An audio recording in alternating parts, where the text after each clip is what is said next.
Good afternoon, everyone. Afternoon. Good afternoon. Mr. Rice, you're here, and this is cause number 210411619. Mr. Anderson, who are you here on behalf of? Lucero Ramirez, who's no longer with the department. Okay, so you're representing the probation department? Yes, sir. Okay, very good. Mr. Rice, you're here. I called this hearing because there's been alleged violation of the conditions of bond that apply to your case regarding the installation and use, proper use of a breath testing device on any vehicle you drove. With that, I'm going to ask anyone who intends to give testimony today to raise your right hand. And, do you swear that the testimony that you give in the matter before the court today will be the truth, the whole truth, and nothing but the truth, so help you God? Yes. I do. Okay, thank you. Mr. Anderson, the motion is the state or the probation departments, and so I'll let you go first, and then Mr. Rice, after Mr. Anderson reaches a stopping point, that you'll have an opportunity to ask questions if you'd like to. You'll also have an opportunity to tell me your side of things after Mr. Anderson rests his evidence. Understood? Understood. Okay, very good.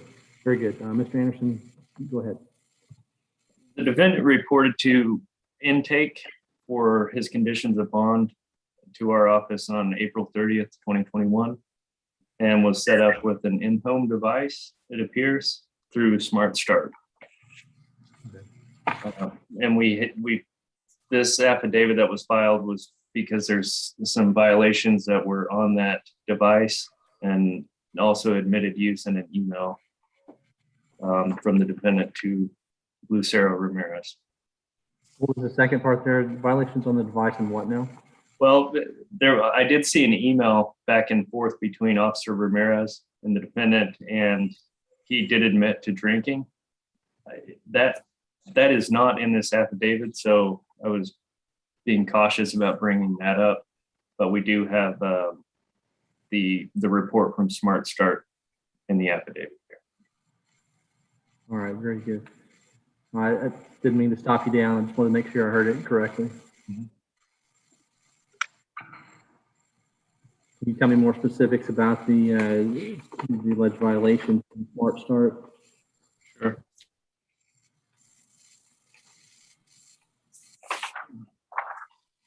On Sunday, June 13th, 2021, there's starting at 11:43 p.m. through 11:46 p.m. There's 3 separate breaths into that device that show alcohol that's consistent with consumption of alcohol. And those were confirmed with our representative at Smart Start. Tell me about that. What was done to confirm that with Smart Start? Included in the affidavit is an email that we sent to Aaron Garza, our regional manager, account manager. They look at the violation and they're the ones who confirm it for us. Consistent with alcohol, does that speak to the level indicated on the test, or does that speak to just There is a level. The first level at 11:43 p.m. is 0.03. There was another test 11:46 p.m. at 0.032. The last test we have in this series is 11:49 p.m. at 0.03. So it's kind of right there. Okay. Based on your experience in working with Smart Start or other breath testing device companies, are you aware of any type of level below which the indication of alcohol on the breath testing device might be questionable, whether it's alcohol at a certain level or lower? I know I'm not familiar with the exact levels. That is why we reach out and confirm it. Okay. because they would be willing to testify to that. So we do have cutoff levels for sure. And your belief from that email that was sent by Smart Start is that the tested levels or the levels indicated by the test are consistent with alcohol, meaning that they're above a level which would be called into question the reliability of the test results, I should say. Yeah, that it looks like, I believe, based off their email, it's confirmed and to be consistent with consumption. Okay. Mr. Rice, any questions from Mr. Anderson? No. Okay.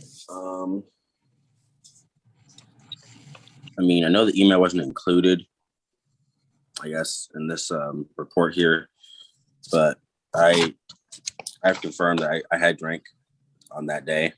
I'm not gonna lie about it. And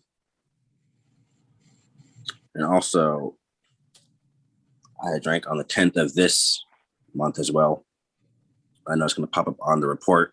I'm just going to be honest because I have to get it out of the way and just get ahead of what I've gotten myself into. So, Okay.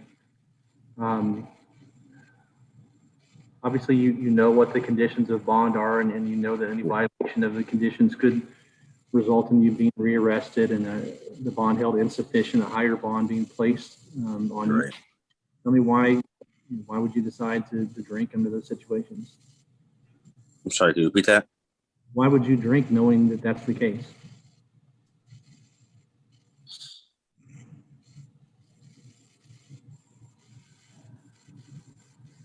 Couldn't really give you a definitive answer beyond the fact of, I don't know, just sometimes I feel the need to do it, I just do it without thinking about the repercussions of what's going to happen until after it's too late. Okay, fair enough. Mr. Anderson, are you aware whether the district attorney has filed a case against Mr. Rice yet in the county court of law? I'm not aware at this point. It looks like they're still waiting on whatever it is they're waiting on. It's still pending. Has it been your experience with these cases that the blood test results are taking, this was April, taking at least this long and probably longer to come back? Yeah, that's the story, it seems. From I've had a few hearings today, and that's what everyone's talking about. The lab work is taking a while. Do you have, Mr. Anderson, the bond amount on your paperwork, the original bond amount set in this case? For whatever reason, my clerk didn't include it in my folder here, and so I can make a call to the jail, but I wanted to see if you had it before I'll check real quick. Let me just take a peek here.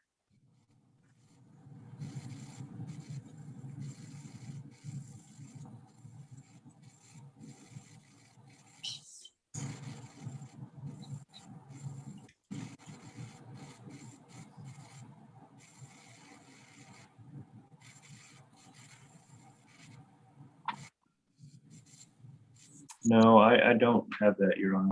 Okay, I appreciate it. Anything further from either side, Mr. Rice or Mr. Anderson? After I reviewed the original conditions of bond, I don't see where it says for an ignition interlock device.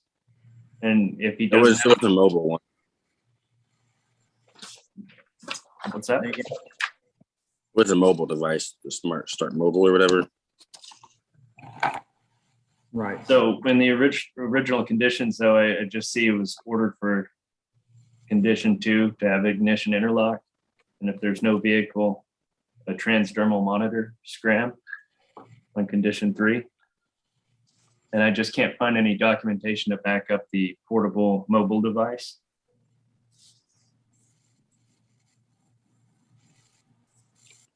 Mm-hmm. Mm-hmm. So the transdermal unit would constantly monitor the defendant. Is that something that Denton County makes use of in these situations or under? We do, it's just expensive. And it's, we would like the dependent to pay all costs of that.